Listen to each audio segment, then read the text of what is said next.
Hola, ¿cómo estás? Espero que estés bien. Hemos entrado ya en un análisis de las 7 iglesias, hemos presentado algunas de ellas. Estamos entrando en el capítulo 3 para hablar acerca de la carta que se dirigió a la iglesia de Sardis. Varias cosas interesantes. Ya hemos hablado sobre Teatira, hemos hablado sobre Pérgamo, hablamos sobre Éfeso y Esmirna. Cada una de ellas con una promesa distinta, cada una de ellas con una amonestación también, cada una de ellas con ciertos elogios y cada una de ellas mostrando algo muy interesante. Creemos que la iglesia en general tiene las características de estas 7 iglesias porque es completud. Hay gente que ha centrado estas 7 iglesias en periodos de tiempo. Respetamos esa mirada, en cierta medida, no vamos a decir que no tiene cierta lógica, sí, pero vemos que la promesa que en cada una de estas iglesias tiene es para todas las iglesias en general. Pero mirando esa lógica y entendiendo, como dijimos, vamos a ser muy sinceros y vamos a mirar todos los aspectos. Esta es una primera parte, ¿eh? Luego vamos a entrar en detalles más importantes porque estamos tomando en cierta medida una mirada, una postura argumentativa, pero vamos a tomar tres. Vamos a dividir esta sesión en tres partes y estamos solamente en la primera. Para ello, entre los versículos 1 al 6, está dirigida esta carta de la iglesia de Sardis. Haz tu estudio personal, comienzas con el capítulo 3. Yo te dije, los tres primeros capítulos de Apocalipsis son fundamentales porque es lo que la iglesia tiene que hacer. La iglesia en general. Eh, Quizás tú tienes más características de Sardis, quizás otros hermanos tienen más características de Teatira, quizás otros se parecen a Filadelfia, quizás otros se parecen a Pérgamo, quizás otros se parecen a Éfeso, quizás otros se parecen a Esmirna, pero todos entre todos podemos completar esta mirada. Mira, hay una postura historicista que dice que esta fue la iglesia de Sardis, que tiene un significado, que son sobrevivientes, los que se escapan también es otro de los significados, y muchos lo atribuyen al periodo de la Reforma Protestante, el nacimiento de la Reforma Protestante que comenzó con Lutero, cuando él clavó las 95 tesis en la puerta de la iglesia de Wittenberg, o Wittenberg, en Alemania, en el año 1517, el 31 de octubre, que hoy día celebramos todos los cristianos. Aunque Lutero revivió la doctrina de la justificación por la fe, la misma que presentó Pablo, que ya se venía hablando de Habacuc, que después de Lutero retoma John Wesley, así que, y que han retomado siempre los periodos de procesos reformatorios y movimientos cristianos importantes. Aunque Lutero revivió la doctrina de la justificación por la fe, él buscó la aprobación de los líderes políticos. Esto también hay que decirlo, y el resultado fue iglesias de Estado. Eh, las iglesias de la Reformación todavía continuaron con un ritual muy similar al ritual que ya existía, el ritual de la Iglesia Católica, y no examinaron muchas de las falsas enseñanzas de la Iglesia romana, incluyendo la teoría falsa eh, en relación con muchos aspectos. Mejor no voy a meterme en ese tema porque no quiero. Esto no es un espacio para ofender ni nada. Pero acá tenemos que hacer el hincapié. ¿Por qué no calza? Primeramente, solamente desde esta postura que marca el periodo de la reforma, primero porque la reforma, si bien es cierto, hay elogios con la reforma y todos los que somos cristianos protestantes y evangélicos estamos contentos con la reforma, no se ha seguido desarrollando una reforma, quizá en los cultos, en la forma de hacer muchas cosas, pero Cuando Lutero y Calvino, Zwinglio, entre otros, llegaron a ser quienes eran en Europa los que tenían el poder, tomaron las mismas actitudes de los romanos y pasaron de ser perseguidos a perseguidores también. Así que no calza. En segundo lugar, quiero leerte estos versículos, principalmente lo primero que aparece acá, los dos primeros versículos. Dice, escribe esto al ángel, o sea, al mensajero de la iglesia de Sardis. Esto es lo que dice el que tiene los 7 espíritus de Dios, o sea, Cristo mismo lo está diciendo, y las 7 estrellas. Esto hace referencia a las mismas iglesias, o sea, este periodo de tiempo marca las 7 iglesias. Entonces no puede ser que solamente haga énfasis la iglesia de Sardis al periodo de la Reforma. Yo sé que todo lo que haces parece estar vivo, pero en realidad estás muerto. Ya tus buenas intenciones están casi muertas. Despierta y fortalece tu ánimo para hacer lo que todavía te falta, porque has visto que aún no has terminado las obras que Dios te mandó a hacer. Claro, si uno lo quiere proyectar al periodo de la Reforma, es verdad. Hubo una especie de reforma que llegó hasta cierto punto y ellos, sabiendo muchas verdades, callaron por mantener el orden, el status quo, y la reforma no siguió sucediendo. En cierta medida dejaron algunas prácticas, pero otras prácticas se enquistaron igual. Y eran iglesias que se transformaron en verdaderas iglesias de Estado. La iglesia luterana fue la iglesia alemana, y así podríamos continuar. Pero en realidad no tiene sentido. Hay un elogio para esta iglesia a pesar de lo que pasó. El Señor lo elogió con sus obras, aunque eran imperfectas. Él elogió, en cierta medida, es un elogio cortito, y que fue dado a esta iglesia y en realidad se convirtió como una especie de condenación.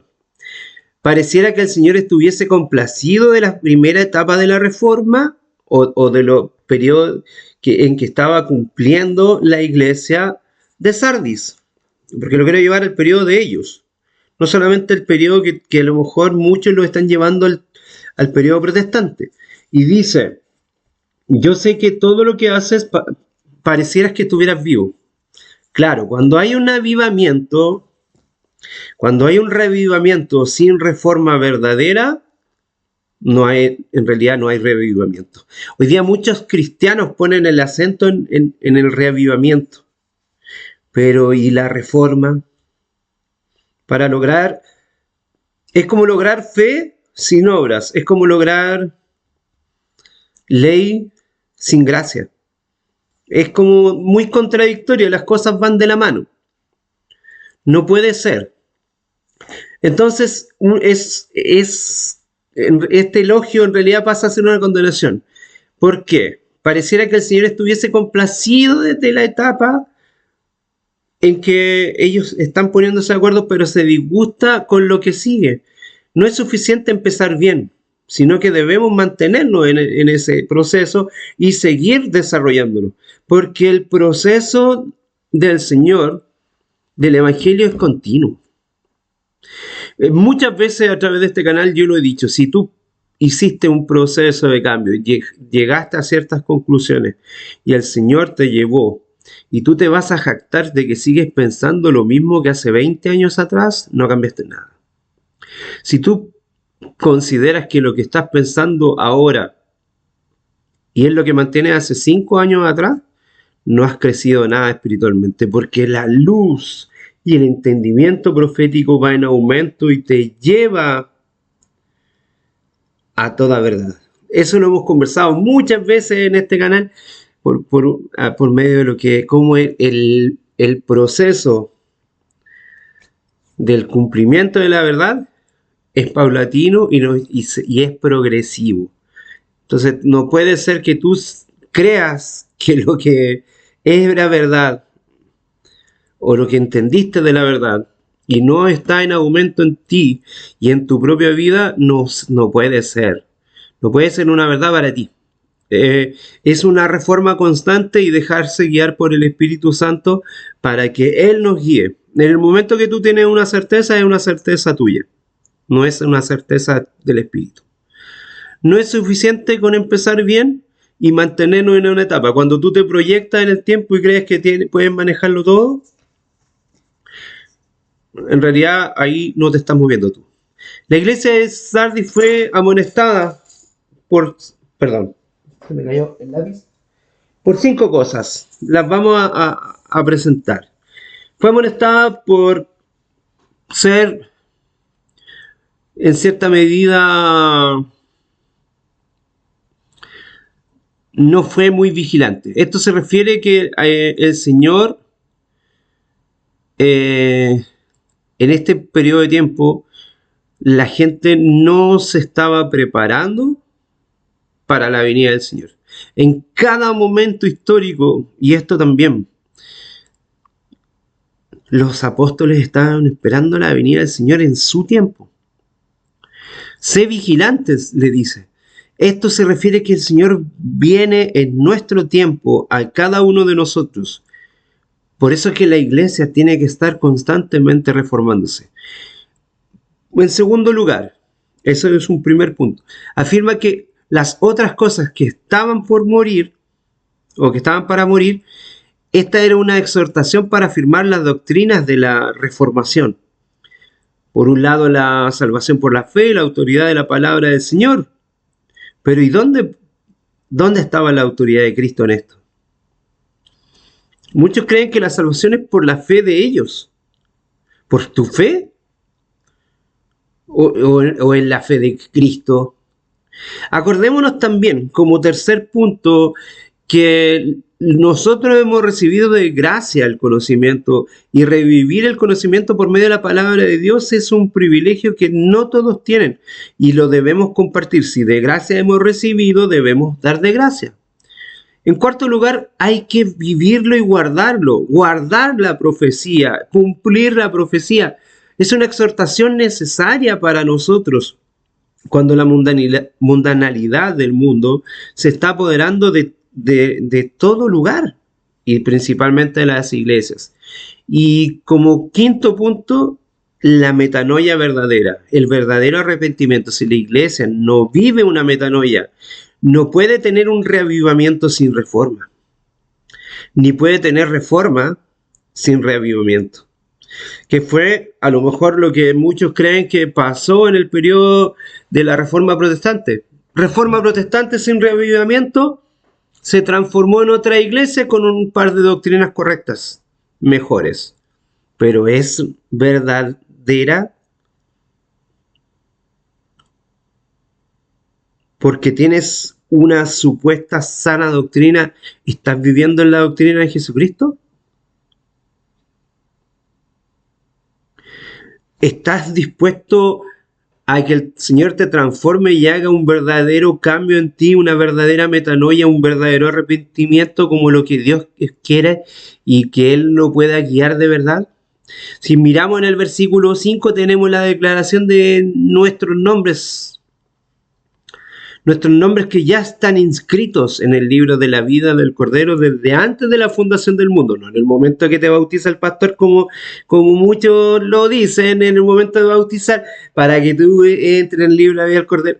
No, ya estás inscrito. Imagínate que lo dice Moisés. Dice, quítame a mí del libro, pero no quites al pueblo. O sea, y en cada momento en que se habla del libro de la vida del Cordero, que hace menciones que estaban escritas desde antes de la fundación del mundo. Entonces, ¿por qué esa manipulación de decir algo que no es coherente? Pero si el Señor, en su infinito amor, va a hacer lo imposible para que tú y yo no seamos borrados de ese libro, pero Él, en su entrega y en su amor incondicional, va a hacer todo lo posible porque tú estés ahí, pero también respetará la decisión. Porque dice el Apocalipsis claramente, que algunos de los nombres no estarán en el libro de la vida del Cordero. Mira, el que salga victorioso irá vestido de blanco junto con ellos, y no quitaré jamás su nombre. O sea, ya está tu nombre. No quitaré jamás su nombre del libro de la vida del Cordero, y delante de mi Padre y de sus ángeles diré que es mío. Tú ya estás inscrito en el libro de la vida del Cordero. Si alguien quiere decirte que tienes que entrar en su iglesia verdadera para estar inscrito en el libro de la vida del Cordero, dile claramente, mira, Apocalipsis 3:5, yo estoy inscrito en el libro de la vida del Cordero. Señor, solo si yo no quiero estar con él, me podría quitar mi nombre, pero yo ya estoy inscrito. Es fuerte, es fuerte y es chocante, pero no manipulemos, la verdad. No manipulemos. Si eres un pastor cristiano que tienes amor por las cosas sagradas y por amor por el Señor, no le digas esa mentira a las personas para entrar, para llevarlos a tu congregación. Que si entran a tu iglesia serán inscritos en el libro de la vida del Cordero, porque aquí dice que ya están. Y que si se dejan vestir por el Señor con las vestiduras, no los quitará, pero ya están. No le mientas a las personas. No le mientas. Tú sabes por qué lo digo. Y esto lo digo de todo corazón, porque también lo está diciendo el Espíritu. Oigan bien lo que el Espíritu del Señor nos dice a cada uno de nosotros como iglesia. No mientan con eso, por favor. Bueno, quiero entrar a la iglesia de Filadelfia y vamos a dejar la última iglesia para tener un espacio completo para ella. La iglesia de Filadelfia es bien interesante porque hay dos iglesias que la amonestación es más simple. La carta de la iglesia de Filadelfia se encuentra entre los versículos 7 al 13. La palabra Filadelfia significa amor fraternal. Esta es una iglesia de reavivamiento. Es una iglesia que algunos creen que será la iglesia de los últimos días. Sin duda esta iglesia que será raptada, creen algunos, no vivirá la tribulación. La iglesia tiene que estar presente para extender el amor del Señor y la gracia para salvar a todo tiempo. Predica a todo tiempo. Segunda de Timoteo, capítulo 4, cuando el Señor le dice, por medio de Pablo, le está diciendo a Timoteo, tienes que predicar a tiempo y afuera de tiempo porque mi venida está cerca. Entonces no puedes decir eso. No puedes decir que la iglesia va a ser raptada. ¿Quién va a predicar?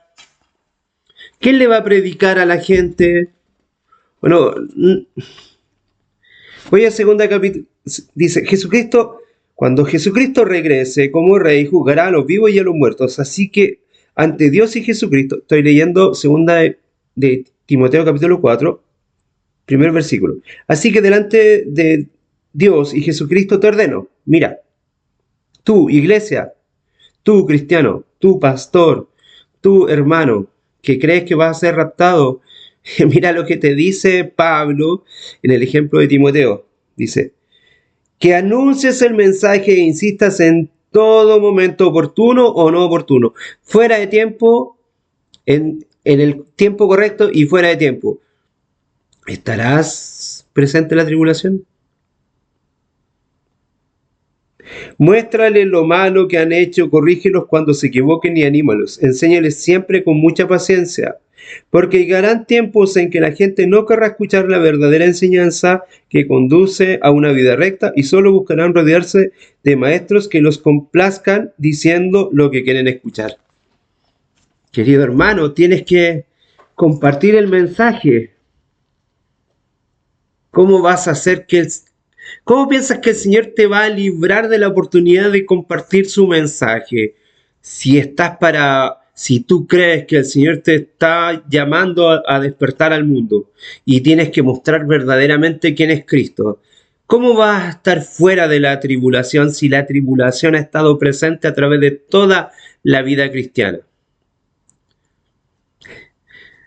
Yo puedo entender de corazón a la gente que cree que en el último tiempo esta iglesia de Filadelfia será una iglesia que no vivirá el proceso de la gran tribulación y será raptada. Pero no es lo que me dice la Biblia, que me dice que predique todo tiempo, fuera de tiempo, en momento oportuno, incluso en el momento que me parezca inoportuno, tengo que predicar a Cristo. Pero quiero señalar lo siguiente como elogio. El Señor elogió a la iglesia de Filadelfia en varios puntos. Primero, se refería a la fuerza en número que tenía. Ellos eran muy pocos en número, pero ciertamente no eran débiles. A pesar de ser poquitos, eran fuertes en la fe. Quizás tu iglesia no es muy grande, quizás tu congregación no tiene millones de miembros en todo el mundo, pero pueden tener una fuerza espiritual, aunque como en Filadelfia no eran muchos, puede haber un amor real por la causa del Señor y puede trabajar de manera real el día de hoy. Guardados en la palabra, por otra parte, como segundo elemento, un elogio. No solamente esta iglesia creía en la palabra de Dios, sino que también la obedecía. O sea, como dice en el primer capítulo, en el capítulo 1 de Apocalipsis, versículo 3, que decía claramente, lo voy a repetir, afortunado el que lee esta profecía y también el que escucha, pero el más importante es el que le guarda. Acá en mi versión dice, que es una versión más moderna, el que hace caso a este mensaje, porque está cerca el tiempo. Si tú no haces caso al mensaje, que es la predicación de la palabra, como te leí en 2 Timoteo 4, versículos 1 y 2, ¿estás guardando la palabra? Guardar la palabra no es guardarla y guardarla en una biblioteca, es cumplirla. Por favor, la iglesia que está esperando el regreso del Señor está obedeciendo a la palabra, está cumpliendo la palabra, está predicando la palabra. Por otro lado, también dice que no ha negado su nombre. Está definitivamente mostrando la salvación en el nombre de Jesús. La iglesia de Filadelfia es una iglesia que está mostrando verdaderamente quién es Cristo y está llevando a las personas al verdadero arrepentimiento, a la verdadera cambio de mente en su corazón. La presión del mundo será negar el nombre de Jesús, pero esta iglesia tratará de ser fiel. Y vuelvo a insistir, es la iglesia la que tiene que ser transformada para que se transforme el mundo. Tú quieres transformar al mundo si no se ha transformado tu iglesia. Tienes que pensar como Juan y tienes que pensar como Daniel, que ellos querían transformar a su nación, a su iglesia, a su grupo. Juan quería transformar a los cristianos para que revelaran que era Jesucristo. Por eso escribió el Apocalipsis, luego el Evangelio de Juan y luego las 3 cartas que él escribió. Por el otro lado, Daniel se le reveló toda la panorámica del mundo, la segunda venida de Cristo, los imperios, lo mismo que Juan se le reveló, pero de manera invertida.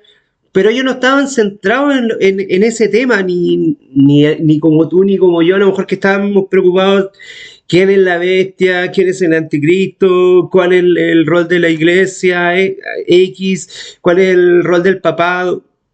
No, ellos están preocupados de su congregación, de su grupo, de que ellos procedan al arrepentimiento.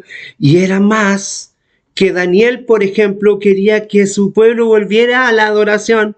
Para él era lo fundamental, que ya se estaba cumpliendo el tiempo de los 70 años y que iban a volver a la adoración a Israel, al lugar de adoración.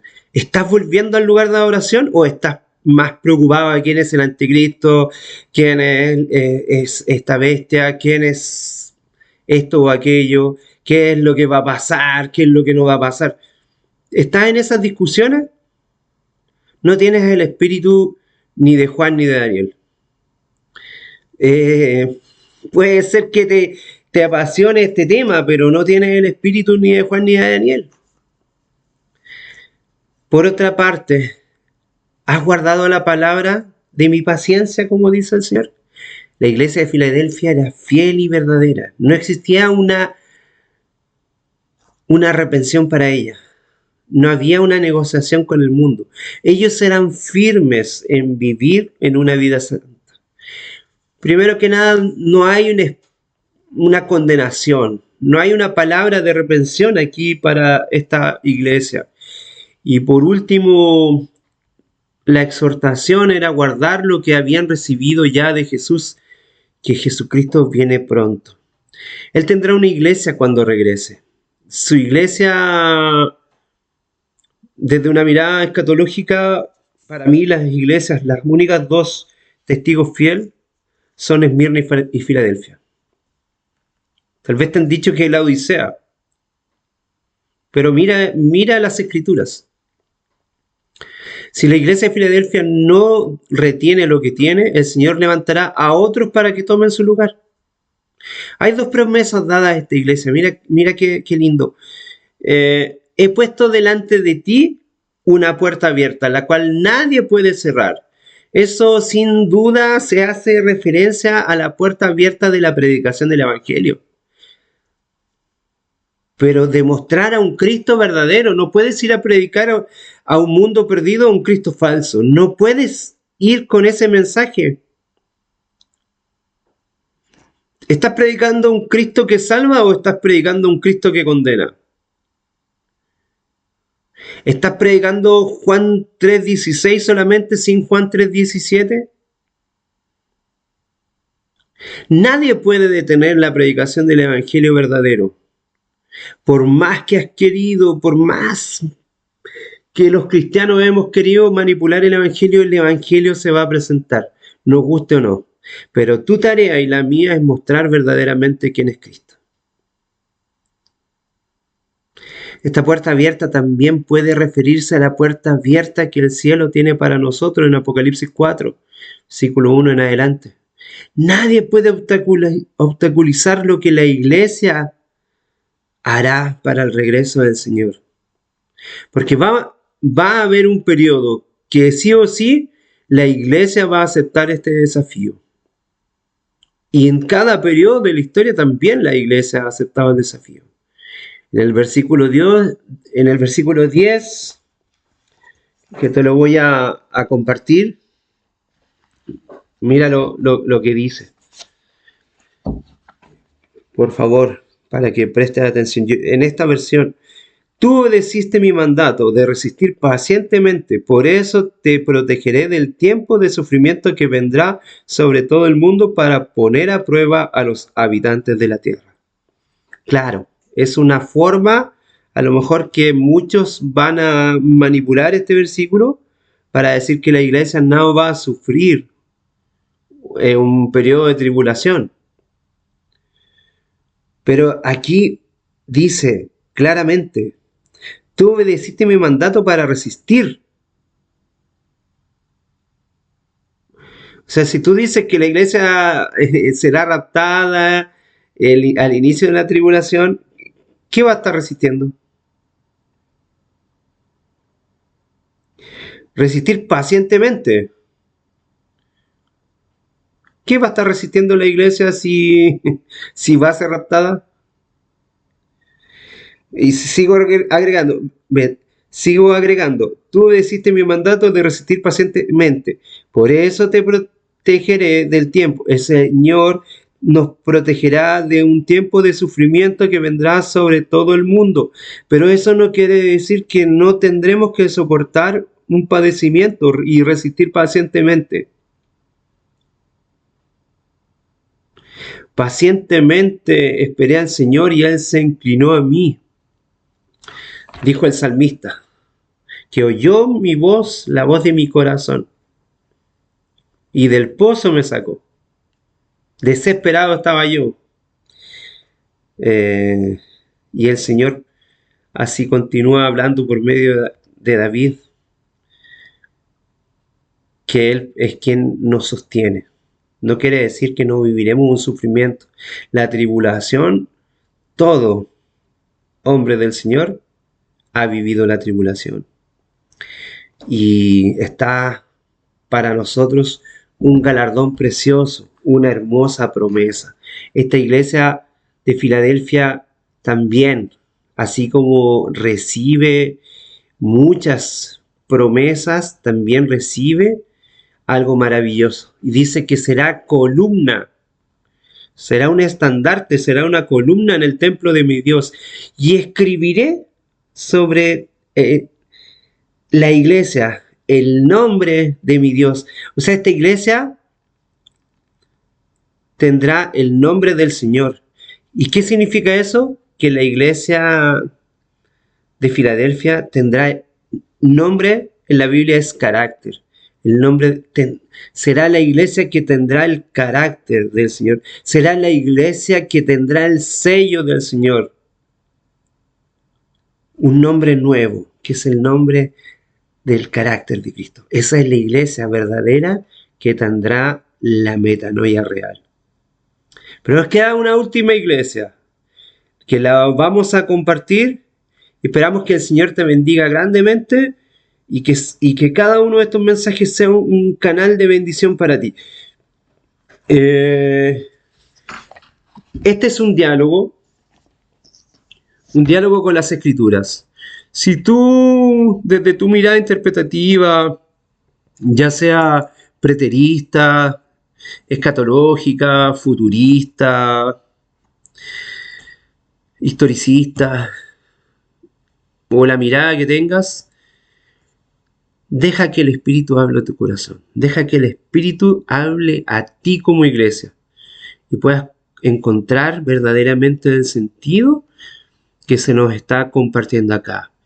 Que el Señor del cielo, pueda vivir en tu vida y en tu corazón y seas parte, ya sea con las características de estas 6 iglesias que hemos nombrado, e incluso de la última, incluso siendo una iglesia pobre, pero que el Señor te llama rica, o siendo una iglesia rica y que el Señor te muestra tu condición y te dice que eres pobre, como nos falta todavía una iglesia por tratar, sea como sea, deja que el Espíritu